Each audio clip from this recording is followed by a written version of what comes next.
سے ہنسی کرتے ہو؟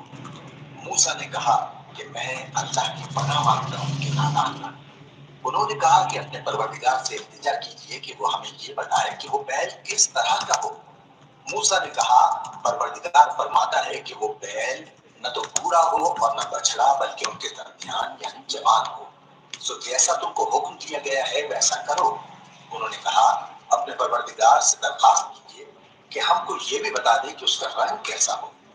موسیٰ نے کہا پروردگار فرماتا ہے کہ اس کا رنگ گہرا زرد ہو کہ دیکھنے والوں کے دل کو خوش کر دیتا ہو۔ انہوں نے کہا اپنے پروردگار سے پھر درخواست کیجیے کہ ہم کو بتا دے کہ وہ اور کس کس طرح کا ہو، کیونکہ بہت سے بیل ہمیں ایک دوسرے کے مشابہ معلوم ہوتے ہیں اور اللہ نے چاہا تو ہمیں ٹھیک بات معلوم ہو جائے گی۔ موسیٰ نے کہا کہ اللہ فرماتا ہے کہ وہ بیل کام میں لگا ہوا نہ ہو، نہ تو زمین جوتتا ہو اور نہ کھیتی کو پانی دیتا ہو، بے عیب ہو، اس میں کسی طرح کا داغ نہ ہو۔ کہنے لگے اب تم نے سب باتیں درست بتا دی۔ غرض بڑی مشکل سے انہوں نے اس بیل کو ذبح کیا، جبکہ وہ ایسا کرنے والے لگتے نہ تھے۔ اور جب تم نے ایک شخص کو قتل کیا تو اس میں باہم جھگڑنے لگے، حالانکہ جو بات تم چھپا رہے تھے اللہ اس کو ظاہر کرنے والا تھا۔ چنانچہ ہم نے کہا کہ اس بیل کا کوئی سا ٹکڑا مقتول کو مارو، اس طرح اللہ مردوں کو زندہ کرتا ہے اور تم کو اپنی قدرت کی نشانیاں دکھاتا ہے تاکہ تم سمجھو۔ پھر اس کے بعد تمہارے دل سخت ہو گئے گویا وہ پتھر ہیں یا ان سے زیادہ سخت، اور پتھر تو بعضے ایسے ہوتے ہیں کہ ان میں سے چشمے پھوٹ نکلتے ہیں اور بعضے ایسے کہ پھٹ جاتے ہیں اور ان میں سے پانی نکلنے لگتا ہے، اور بعضے ایسے ہوتے ہیں کہ اللہ کے خوف سے گر پڑتے ہیں اور اللہ تمہارے کرتوتوں سے بے خبر ہے۔ مومنو کیا تم امید رکھتے ہو کہ یہ لوگ تمہارے دین کے قائل ہو جائیں گے؟ حالانکہ ان میں سے کچھ لوگ کلام اللہ یعنی تورات کو سنتے پھر اس کے سمجھ لینے کے بعد اس کو جان بوجھ کر بدل دیتے رہے ہیں، اور یہ لوگ جب مومنوں سے ملتے ہیں تو کہتے ہیں ہم ایمان لے آئے ہیں، اور جس وقت تنہائی میں ایک دوسرے سے ملتے ہیں تو کہتے ہیں جو بات اللہ نے تم پر ظاہر فرمائی ہے وہ تم ان کو اس لیے بتائے دیتے ہو کہ قیامت کے دن کے حوالے سے تمہارے پروردگار کے سامنے تم کو الزام دیں۔ کیا تم سمجھتے نہیں؟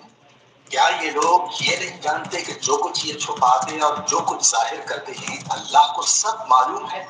اور بعض ان میں ان پڑھ ہیں کہ اپنی آرزوؤں کے سوا اللہ کی کتاب سے واقف بھی نہیں، اور وہ صرف اٹکل سے کام کرتے ہیں۔ سو ان لوگوں پر افسوس ہے جو اپنے ہاتھ سے بناتے ہیں اور کہتے بھی ہیں کہ یہ اللہ کے پاس سے آئی ہے تاکہ اس کی عوض تھوڑی سی قیمت یعنی دنیاوی منفعت حاصل کرے۔ سو ان پر افسوس ہے اس لیے کہ بے اصل باتیں اپنے ہاتھ سے لکھتے ہیں، اور پھر ان پر افسوس ہے اس لیے کہ ایسے کام کرتے ہیں اور کہتے ہیں کہ دوزخ کی آگ ہمیں چند روز کے سوا چھو ہی نہیں سکے گی۔ ان سے پوچھو کیا تم نے اللہ سے اقرار لے رکھا ہے کہ اللہ اپنے اقرار کے خلاف نہیں کرے گا، یا تم اللہ کے بارے میں ایسی باتیں کہتے ہو جن کا تمہیں خود کم علم نہیں؟ ہاں کیوں نہیں، جو برے کام کرے اور اس کے گناہ ہر طرف سے اس کو گھیر لیں تو ایسے لوگ دوزخ میں جانے والے ہیں اور وہ ہمیشہ اس میں جلتے رہیں گے، اور جو ایمان لائیں اور نیک کام کریں وہ جنت کے مالک ہوں گے اور ہمیشہ اس میں عیش کرتے رہیں گے۔ اور جب ہم نے بنی اسرائیل سے عہد لیا کہ اللہ کے سوا کسی کی عبادت نہ کرنا اور ماں باپ اور رشتہ داروں اور یتیموں اور محتاجوں کے ساتھ بھلائی کرتے رہنا اور لوگوں سے اچھی باتیں کہنا اور نماز پڑھتے اور زکات دیتے رہنا، تو چند آدمیوں کے سوا تم سب اس عہد سے پورے دم پلٹ گئے۔ اور جب ہم نے تم سے عہد لیا کہ آپس میں کچھ تو بھول نہ کرنا اور اپنوں کو ان کے بدن سے نہ نکالنا، تو تم نے اقرار کر لیا اور تم اس بات کو مانتے بھی ہو۔ پھر تم وہی ہو کہ اپنوں کو قتل بھی کر دیتے ہو اور اپنے میں سے بعض لوگوں پر گناہ اور ظلم سے چڑھائی کر کے انہیں بدن سے نکال بھی دیتے ہو، اور اگر وہ تمہارے پاس قید ہو کر آئیں تو بدلہ دے کر ان کو چھڑا بھی لیتے ہو، حالانکہ ان کا نکال دینا ہی تم پر حرام تھا۔ یہ کیا بات ہے کہ تم کتاب اللہ کے بعض احکام کو تو مانتے ہو اور بعض سے انکار کیے دیتے ہو؟ تو جو تم میں سے ایسی حرکت کریں ان کی سزا اس سوا اور کیا ہو سکتی ہے؟